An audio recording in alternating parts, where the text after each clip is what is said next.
கோதுமையை வாங்கி ஒரு 8 மணி நேரம் ஃபுல் குளோரினேட்டட் வாட்டர்ல ஊற வச்சு அதை கொஞ்சம் நொதிக்க வச்சு அதுக்கப்புறம் வேறு வேறு ஊர்ல இருந்து வரக்கூடிய கோதுமையும் ஒரே நிறத்துக்கு ஸ்டாண்டர்டைஸ் பண்ணணுங்கிறதுக்காக அசிட்டிக் அமிலத்தில் ஊற வச்சு வெள்ளை சொக்காலாம் போடுறோமே வெள்ளை விளையர்னு அதுக்கு யூஸ் பண்ணக்கூடிய வெள்ளை கலரை கொண்டு வர்றதுக்கான பென்சைல் புளோரைடை போட்டு வெளுத்து அதுக்கப்புறம் எமில்சிஃபயர்ஸ்லாம் உள்ள சேர்த்து இதெல்லாம் பத்தாதுன்னு சொல்லி எதுக்குப்பா உனக்கு மைதா மாவு வேணும்?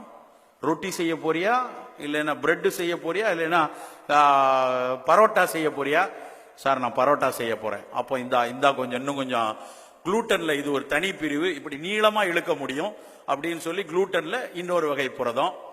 சார் நான் மேல உப்பணும் நல்லா, அப்போ இன்னொரு புரதம் இந்தா அப்படின்னு சொல்லி மொத்தமாக மைதா மாவு முழுக்க ஒரு ரசாயன கலவையில பண்ணித்தான் ஒவ்வொரு வீடுகளிலும், அது நட்சத்திர விடுதியா இருந்தாலும் சரி, ரோட்டு கடையா இருந்தாலும் சரி, எல்லா இடத்துலையும் வருது.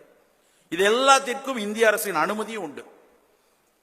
உலக நாடுகள் எல்லாம் என்ன சொல்றதுன்னா, கோதுமையில 1 கிலோ கோதுமையில 73% நீ பயன்படுத்தி ஆகணும், மீதியை வேணா நீ தூர போட்டுக்கலான்ட்டு.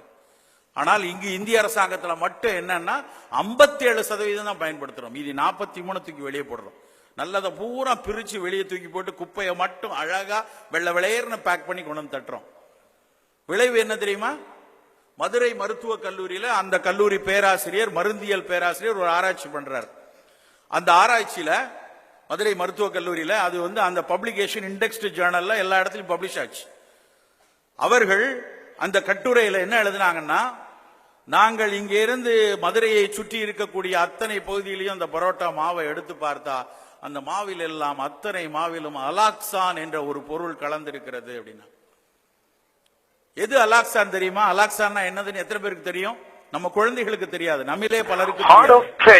மருத்துவ உலகத்துல சக்கரை வியாதி வருது அப்படின்னா அந்த சக்கரை வியாதிக்கு மருந்து கண்டுபிடிக்கணும்னா ஒரு மூலிகை தான் வேலை செய்யுது, சுருகுறிஞ்சான் வேலை செய்யுது, நாவல் கொட்டை சக்கரை வியாதியை கட்டுப்படுத்துதான் பார்க்கணும்னா முதல்ல அது எலிகளுக்கு கொடுத்து பார்க்கணும். அந்த எலிகளுக்கு அப்புறம் தான் பிறருக்கு கொடுத்து பார்க்க முடியும். அப்ப எலிகளுக்கு சர்க்கரை நோயை உருவாக்கி அந்த சர்க்கரை நோயை அது கட்டுப்படுத்துகிறதான்னு பார்க்கணும். எலிகளுக்கு சர்க்கரை நோயை உண்டாக்கணும்னா எலிக்கு கல்யாணம் பண்ணி வச்சு அதுக்கு டென்ஷன் ஆக்கி, இல்ல சொந்தமா பிசினஸ் உண்டாக்கி அதுல பல பிரச்சனையை உண்டாக்கி அப்படிலாம் சர்க்கரை வியாதி வர வைக்க முடியாது.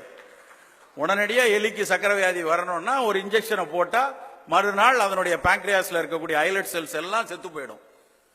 அப்படி செலுத்துவதற்கு அந்த எலிக்கு செலுத்தப்படக்கூடிய வேதிப்பொருள் தான் நண்பர்களே அலாக்சான்.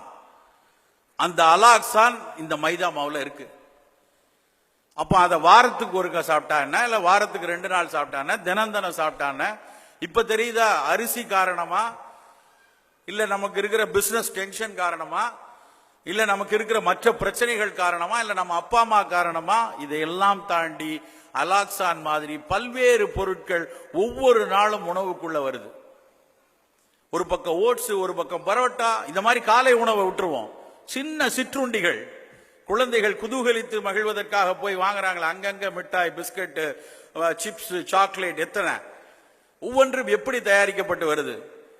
நம் உடலுக்கு தேவையில்லாத, நம் உடல் கொஞ்சம் செமிப்பதற்கு திணறக்கூடிய, நம் உடல் அழுத்தத்திற்கு உண்டாக்கக்கூடிய பல்வேறு ரசாயனங்கள் இந்த மிட்டாய்கள் ஒவ்வொன்றுக்குள்ளேயும் இருக்கு. ஒரு எச்சிக்கல்ல மிட்டாய் பயங்கரமா அட்வர்டைஸ் பண்ணிட்டு இருக்கான். போட்டு கொஞ்சம் எடுத்து நீ நக்கிக்கோ, அப்புறம் நான் கொஞ்சம் நக்கிக்கலாம், உன் உதரில் ஒட்டி இருக்குப்பா, என் உதரில் ஒட்டி இருக்கா அப்படின்லாம் விளம்பரங்கள். எல்லா பிள்ளைங்களும் அதுக்கு மேல பேயா அலைச்சல், எனக்கு அந்த மிட்டாய் தான் வேணும். இன்னொன்னு ஒரு அட்வர்டைஸ்மெண்ட், கோணலா இருந்தாலும் நல்லது சாப்பிடு, கோணலா இருக்கிறத சாப்பிட்டா கண்டிப்பா கோணித்தான் போவோம்னு நிறைய பேருக்கு தெரியாது. ஒவ்வொரு உணவுகளும் உற்பத்தி பண்ணும் முறைகளை கொஞ்சம் உற்று பார்க்கணும்.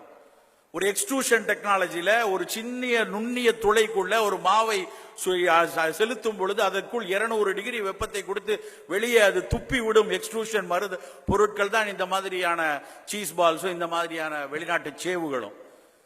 100 டிகிரி, 200 டிகிரி, 240 டிகிரியில சூடு பண்ணும் பொழுது வெளித்து பாப்பப்பாய் வரும்போது எத்தனை புரதங்கள் மாறி இருக்கு, எத்தனை உப்புக்கள் காணாம போயிருக்கு, புதிய உணவு கூறுகள் உருவாகி இருக்கு. இதை பற்றி கூவி கூவி பல அறிஞர்கள் சொல்லிக்கிட்டே இருக்காங்க. ஆனா அவர்கள் சொல்வதெல்லாம் வெளியே இதற்கு வருவதே இல்லை, தெரிவதே இல்லை.